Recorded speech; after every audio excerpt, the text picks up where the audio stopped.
Hope you're having an awesome weekend. We are in a jam-packed time of our American Hardcourt Swing. Just flipped the switch from Western to Southern Open. We just headed to Queens. We're out at the U.S. Open now. We've got a beautiful storefront on the grounds underneath Louis Armstrong Stadium. You enter in through the East Gate. You cannot miss us. Tennis Point store is looking fabulous. Got to say they did a tremendous job this year with the setup. So you do have to have a grounds pass to enter, but come say hi to us. We'll be here all tournament long. Guys, we did miss. I think we dropped right after we recorded our last show. But before I get to the U.S. Open kind of previewing and coverage, we got to talk about what the ATP just did as far as their baseline drop. It's a new financial security system called Baseline, and it is to help players maintain a fair level of income that are competing. And it is like a tiered system. This has been a long time coming, something that the ATP and WTA have needed for quite some time. But yeah, better late than never. I just want to kind of go through the top things that I found interesting.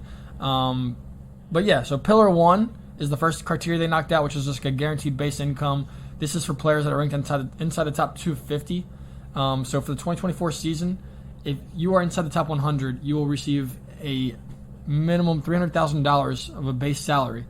If you are 101 to 175 in the world, you receive 150. And if you are ranked 176 to 250, you receive a base income of $75,000 per year. So pretty awesome that they finally stepped up and given these players the kind of assurance and the peace of mind that they can, pay for travel, pay for food, pay for hotels, and pay coaches and physios and everything else that kind of comes into the fold as a professional tennis player. It's obviously you're not with a team, it's an individual sport, so those costs are covered out of your own pocket. So it's a lot to ask, especially when you're asking these kids to chase their dreams of becoming a professional tennis player. There really is no security there. Also, Pillar 2 is an injury protection plan.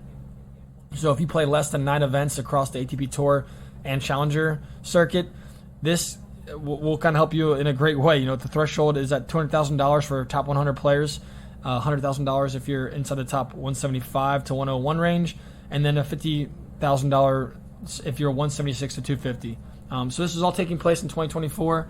It is a huge thing because injuries are part of the game. We see it all the time in Western and Southern, especially.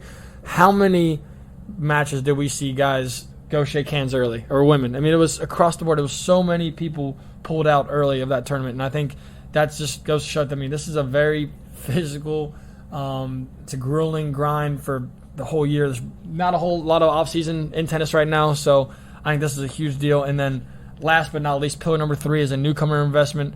So this is helping rising stars have access to up to $200,000 of funding upon breaking into the top 125 for the first time. It's paid in advance of the following season and offset against prize money earnings. So this will facilitate players' investment into their teams, resources as they break into. Yeah. So just like another way for players that are coming onto the tour to just have some level of support and peace of mind that they can kind of chase this dream and not worry where their next paycheck's going to come from, and if they have to win 3 or 4 rounds just to pay their next coach or whatever. And I think all that stuff wears on these players. It makes us not see the best level of tennis we could possibly see at all times, because I think that is on players' minds at times. And what are they ranked, or how many wins do they need to kind of make the next tournament run, or whatever it may be. So I will say kudos to the ATP for finally getting this laid out for 2024. It's a big deal for tennis. I will say I think that the Saudis have applied some pressure, like we saw in golf.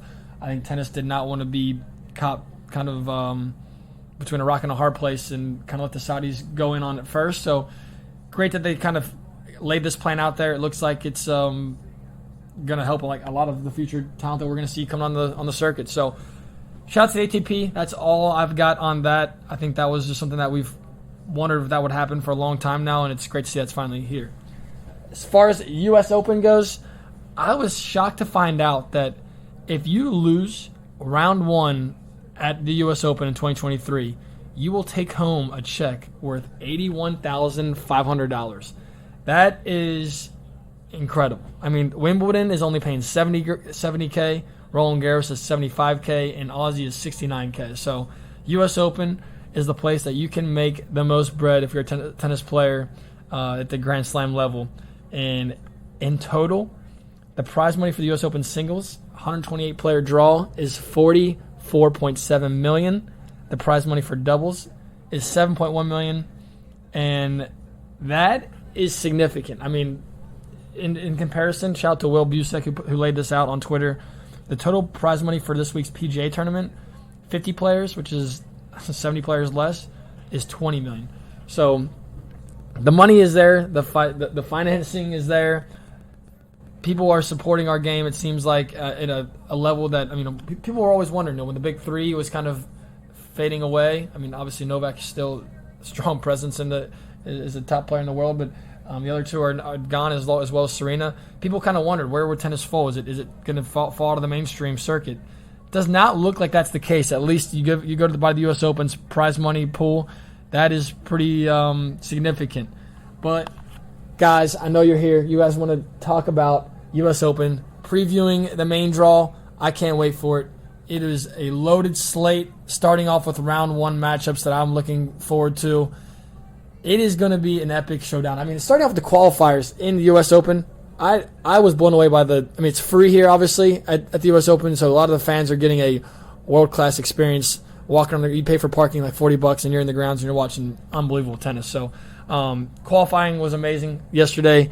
The Texas Longhorn, Elliot Spizzirri, takes out Kovacevic from Illinois. Thought that was one of the most interesting matchups in the qualifying rounds. Two former college tennis players, two guys that have a really good following in the U.S. market just from their success on college campuses all throughout this country. So shout out to those two guys that are friends of the Pure Tennis Podcast show. But guys, let's get into the main draw Monday action. Some of these matches actually will be on Tuesday. But here's the matches that I have highlighted. I'll give you a little bit of my spiel on each. Starting off at the top, I think the most interesting matchup for me on paper is Shevchenko versus Cam Norrie. You got Sasha Shevchenko playing great tennis in Cincinnati.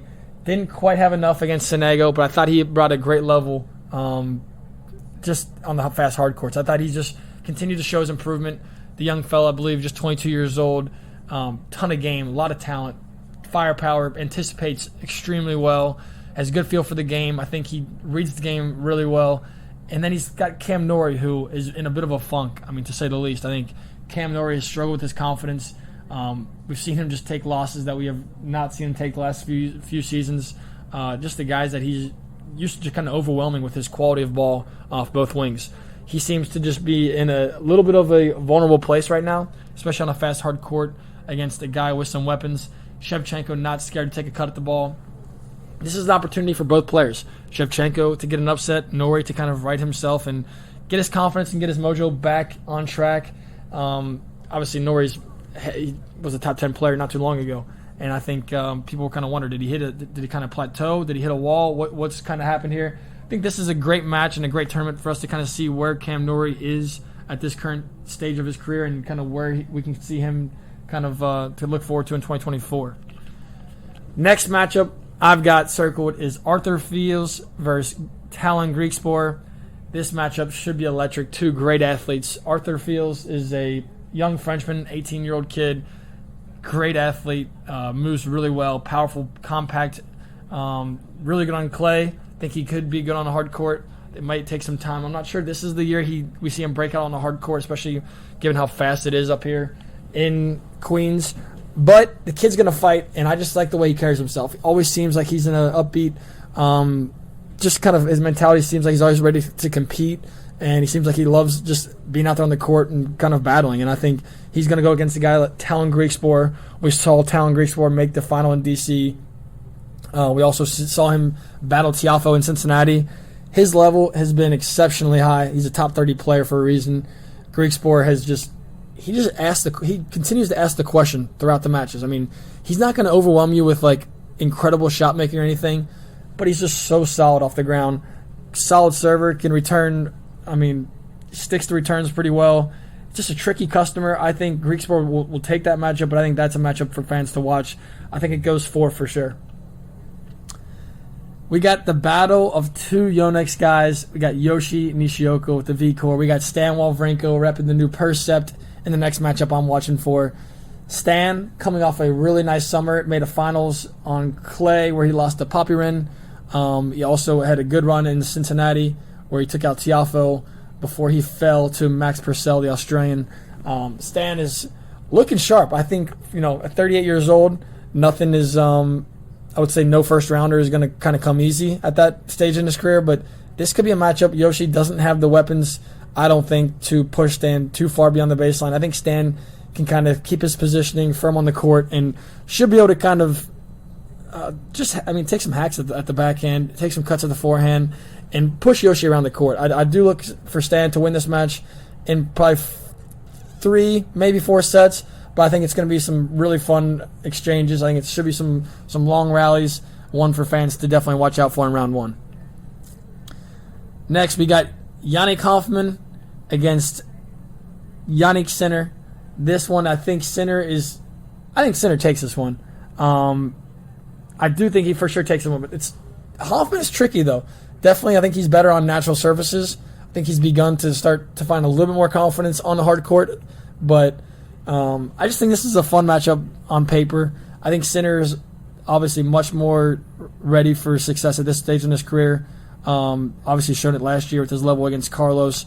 I think this is one I could go for, though. Just interested to see where Sinner is now. I think he's got his legs back underneath him after taking home the title in Canada. And I do look for Sinner to be a contender at this slam. Got to go with Ruusuvuori and Rublev as my next one on paper. We just saw these guys match up in Cincinnati. Rublev lost to Ruusuvuori, actually, coming off his title. He had a deep run on clay. I believe he had... I don't know if he actually ended up taking home the title.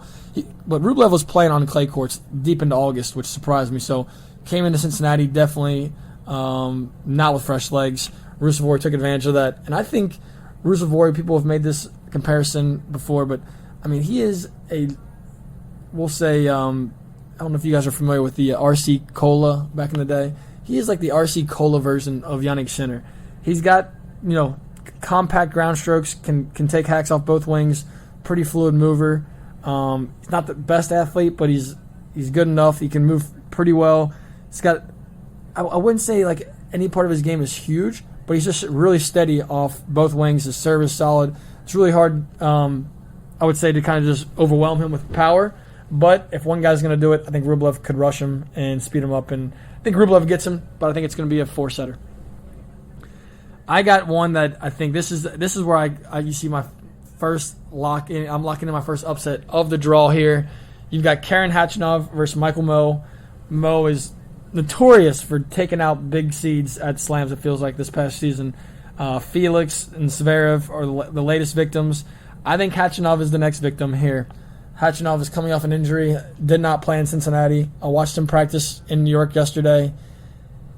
Looks a little bit rusty. Looks like his timing is not quite where we're used to seeing it, especially after last year's run he had at the U.S. Open where he looked, really good. Khachanov seems to make quarters at almost every slam he's healthy at. But Mmoh is a guy that loves the physicality of a best-of-5 match.